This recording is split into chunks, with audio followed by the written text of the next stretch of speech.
people get involved in your campaign. They say, you know what, I love this woman. I love what she's doing. She's fighting for us. This is John Villarreal reporting for Conservative New Media.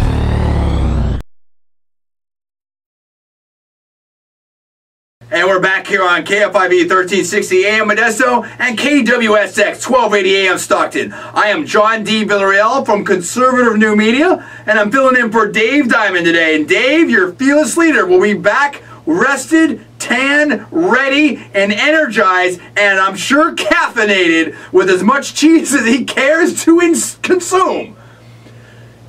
And handle this program and set it right again. Now, you want to join us in this last hour right here, 551-3483 or 866-770-5556.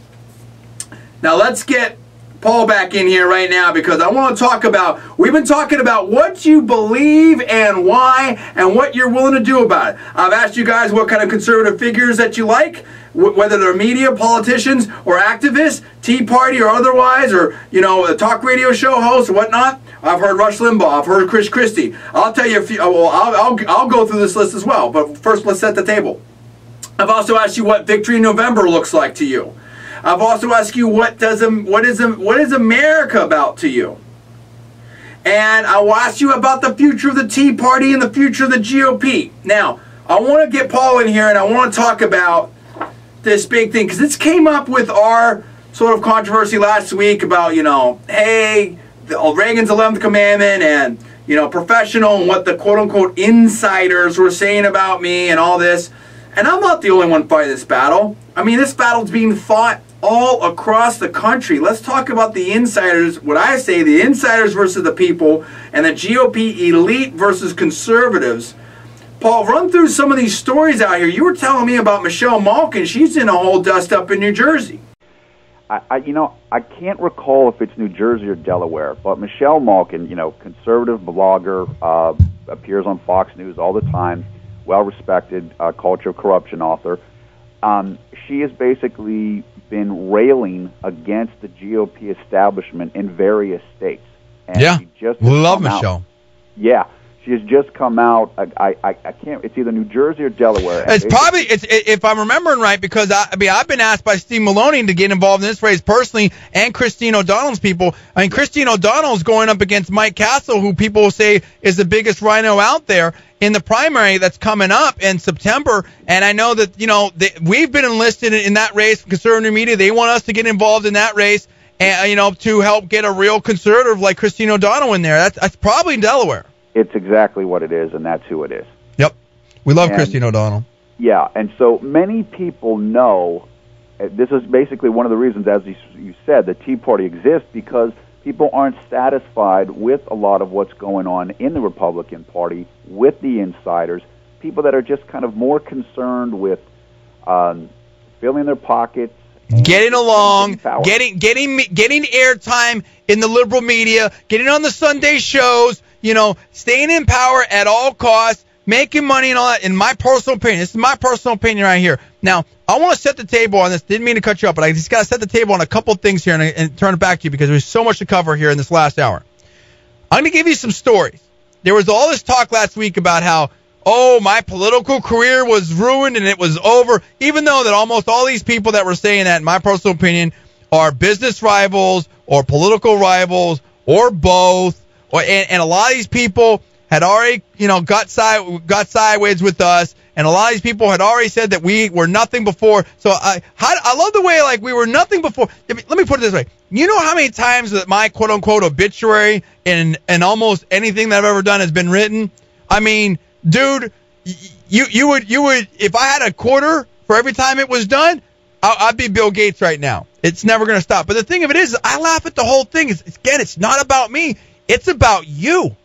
It's about you. It's about whether you're going to have any control over your government, over the conservative media, or if you're going to be told to sit out there and shut up. And Hugh Hewitt talked about this, and Sean Hannity talked about this. It's the 70-30 thing. 70% of Americans are for things that 30% of the insiders, both left and right, are saying, forget about it. You're not getting it. We don't care. And you guys are stupid, you're angry, whatever. So let's go over a couple of these races right here. Let's go over a couple of issues that are happening coast to coast right now, where the establishment on the GOP is basically saying, screw you, conservative grassroots people. Screw you, outsiders. And here it is. Beck versus the GOP. This was happening today. Paul, talk about what happened on Morning Joe today, and you followed this Beck thing all weekend, and we love Beck, and he did a huge thing this weekend.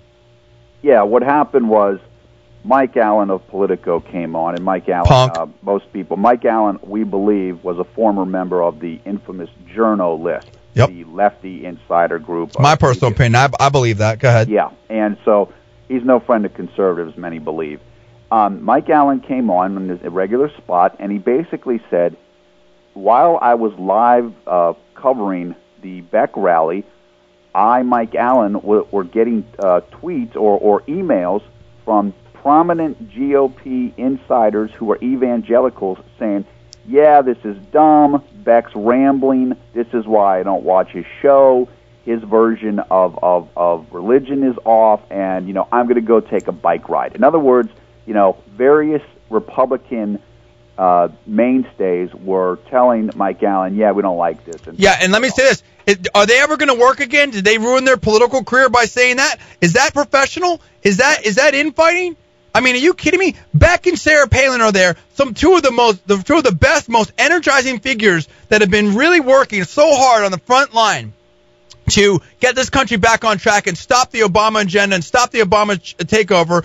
And they have about 500,000 people show up in Washington, and instead of being happy about that, because those are the people that are making it so conservatives are going to win. Let's be straight about that.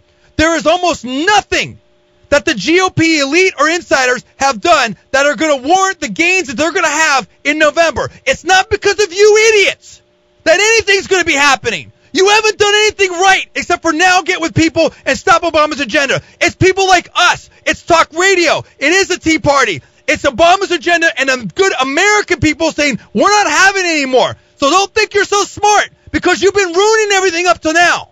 Okay? I'm getting fired up again. Now we're going to go back to that. Let's move off of that. There's another story here that I know you're on top of. Sarah Palin backed a candidate in Alaska, Miller.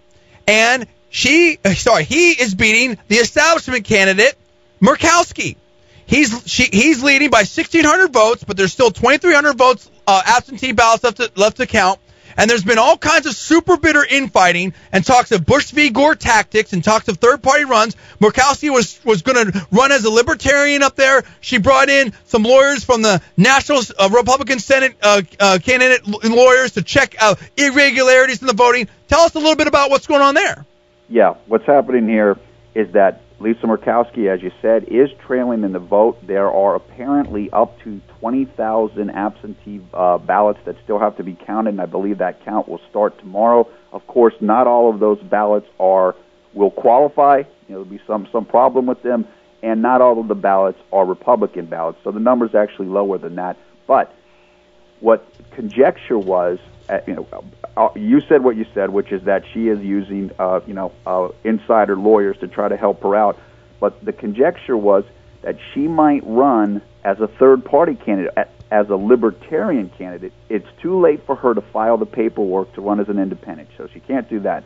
So her way out, if she loses to Joe Miller, would be to run as a libertarian. But today, according to an insider of the Libertarian Party named Eric Dondero, this comes courtesy of hotair.com, he is saying that the Libertarian Committee has voted 5-0 against allowing Lisa Murkowski to run as the Libertarian candidate. And what that means is, if Joe Miller wins this, apparently Lisa Miller is not going to have any other way to get on the ballot. And so Murkowski, not Miller. Miller's the one that we think is going to win. And again, this is our personal opinion. This is based upon breaking reports and stuff out there, so we'll all figure it out. Anyway, we're going to talk about more of this. We have a ton more examples. We're going to talk about it after the break. I'm John D. Villarreal, sitting in for Dave Diamond. This is Afternoons Live on 1360 AM KFIV.